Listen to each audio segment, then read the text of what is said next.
¿Qué tienen en común estas situaciones? El chorro de agua que se genera en una fuente, el tiro de un jugador de golf y el lanzamiento de un boomerang. Si pensaste en algo relacionado con movimiento, ¡felicidades! Si dibujamos la trayectoria de estos movimientos, se forma la figura de una parábola, es decir, una de las características de una función cuadrática. Aquí vemos la parábola representada en una gráfica. ¿Y esta gráfica podría ser de una función cuadrática? La respuesta es no, porque en una función cuadrática la dirección de la parábola es única y en esta gráfica se tiene más de una dirección. Una parábola puede ser cóncava cuando tiene los brazos hacia arriba o convexa cuando están hacia abajo. También puede ser simétrica, ya que si marcamos un eje de simetría, los puntos que tenemos de un lado del plano los encontraremos también en el otro.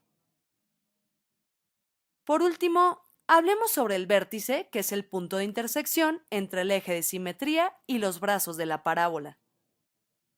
Una función cuadrática en realidad es una ecuación de segundo grado. F de x es igual a ax al cuadrado más bx más c. Decimos que es de segundo grado porque el mayor exponente que encontramos es el 2. Cada término de la ecuación tiene un nombre. Ax al cuadrado es el término cuadrático, porque tenemos el exponente elevado al cuadrado. Bx es el término lineal, ya que éste determinará las coordenadas o brazos de la parábola. Y c es el término independiente, el cual brindará la orientación de la parábola. En la fórmula f de x es igual a x al cuadrado más bx más c, donde a es distinto de 0, las literales o términos a, b y c pueden ser cualquier número. Recuerda estas sencillas reglas. A siempre es distinto de 0, como en la primera ecuación, donde a es igual a 5. B y c sí pueden ser 0. Aunque en esta ecuación sí tenemos el término cuadrático. Se está omitiendo el término b y en la segunda ecuación no tenemos el tercer término. Ahora, cada vez que realices un salto o veas a una persona haciendo un tiro de básquetbol, podrás ver la representación de la parábola de una función cuadrática.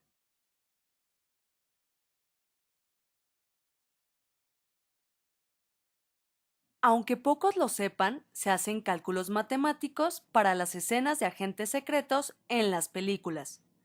E incluso se utilizan los teoremas de Pitágoras y de Tales. Es muy común que los agentes estén en una azotea y que tengan que llegar al edificio de enfrente lanzando una cuerda y deslizándose por ella.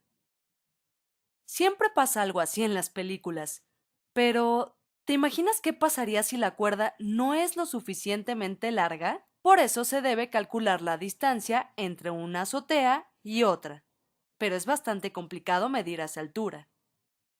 Aquí es donde entran en acción las clases para espías pitagóricos, porque formando un triángulo rectángulo es, como sabremos, la distancia entre las azoteas. El triángulo rectángulo se forma de esta manera con los dos edificios. Entonces, es tan fácil como calcular la hipotenusa, o sea, la distancia entre las dos azoteas, para saber cuánta cuerda necesitaremos. Entonces, es tan fácil como calcular la hipotenusa, o sea, la distancia entre las dos azoteas, para saber cuánta cuerda necesitaremos. Recuerda que la hipotenusa es el lado opuesto al ángulo recto y siempre es el lado más largo. Para saber las otras dos medidas, recurrimos al teorema de Tales. Tales nos indica que dos triángulos semejantes tendrán medidas proporcionales, así que ponemos a nuestro agente a caminar hacia atrás hasta formar un segundo triángulo. Esto se logra cuando la cabeza del agente va en línea recta con las dos esquinas de las azoteas. El agente mide 1,80 y para llegar a este punto caminó 2,4 metros. Así que tenemos las medidas de este triángulo de aquí. Solo nos hace falta una medida del triángulo original. Como la diferencia entre un edificio y otro es de un piso y cada piso mide 3 metros, esta es la altura del triángulo original. Quitemos el fondo de los edificios para ver nuestros triángulos con más claridad. Con esta información es muy fácil calcular la base de nuestro triángulo grande. Si te fijas, la altura del triángulo grande será de 4.8 metros, porque tenemos 3 metros y luego 1.8. Y la base será proporcional a 2.4. Así que colocamos los datos que tenemos para obtener una relación proporcional. La relación entre 1.8 y 2.4 será la misma que entre 4.8 y la base. Como no sabemos su valor, colocamos una X. Multiplicamos 2.4 por 4.8 y es igual a 11.52. Esto entre 1.8 nos da como resultado 6.4. Eso indica que la base del triángulo grande mide 6.4. Si restamos los 2.4 metros del triángulo de arriba, tenemos que la base original mide 4 metros. Ya tenemos la medida de nuestros dos catetos, es decir, de los dos lados que tocan el ángulo recto. Aplicando el teorema de Pitágoras, tenemos que la suma del cuadrado de los dos catetos es igual al cuadrado de la hipotenusa. Sustituyendo, tenemos 4 al cuadrado más 3 al cuadrado es igual a c al cuadrado.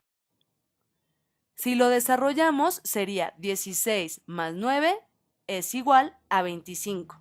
Al despejar, tenemos que la hipotenusa que se representa con la letra C es igual a la raíz cuadrada de 25, es decir, 5. Nuestro agente secreto necesitará 5 metros de cuerda para llegar a salvo hasta la otra azotea, aunque yo sigo pensando que es más seguro cruzar la calle a nivel de piso. Puedes poner en acción lo aprendido poniendo pausa en escenas de este tipo y calculando las medidas con los teoremas de Tales y Pitágoras.